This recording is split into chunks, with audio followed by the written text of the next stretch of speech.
W.F. Howes presents an unabridged recording of Christmas at the Home Farm Vets by Suzanne Snow, narrated by Jaimi Barbakoff.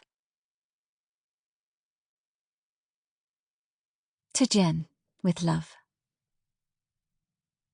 Chapter 1. Until this week, the first in December, Erin Hardy had thought she'd forgotten all about her first kiss. Or at least she tried not to think about it because there simply wasn't any point, so it was ridiculous for those memories to be distracting her now. The kiss had been a late one, in her first term at university, and all these years later, Ollie Sterling was still her best. It wasn't as though she hankered after a repeat performance either. She'd given up that idea long ago. But now he was about to land back in her life.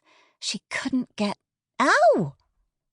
She gave the squirming kitten on the examination table in her consulting room a wry smile and glanced at a thin scratch forming on the back of her hand. Her own fault for allowing her thoughts to drift back to Ollie again when she ought to be focusing on her patients. Cuddling baby animals was usually one of the perks of her job as a vet. This tiny tortoiseshell kitten and her brother were especially cute, their fur shades of dark marmalade with splashes of white. Nearly done. She held the kitten with a gentle and experienced hand as she examined eyes, teeth, ears and heart to ensure all was well. A boy was hovering anxiously with his dad, and she offered him a reassuring smile before administering the necessary vaccination and then a microchip into the skin at the back of the kitten's neck. Erin gave her a final stroke and handed her back to her young owner. "So have you chosen names yet? Your dad says you're keeping them both." That pleased her, even though she was long used to treating animals still searching for their forever home.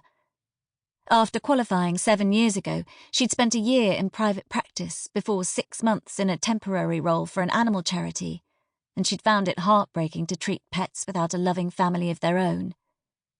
This boy couldn't be more than 9 or 10, and she had a sharp reminder of herself at the same age, the longing for a pet, while understanding it was an impossible dream because they simply couldn't afford another mouth to feed.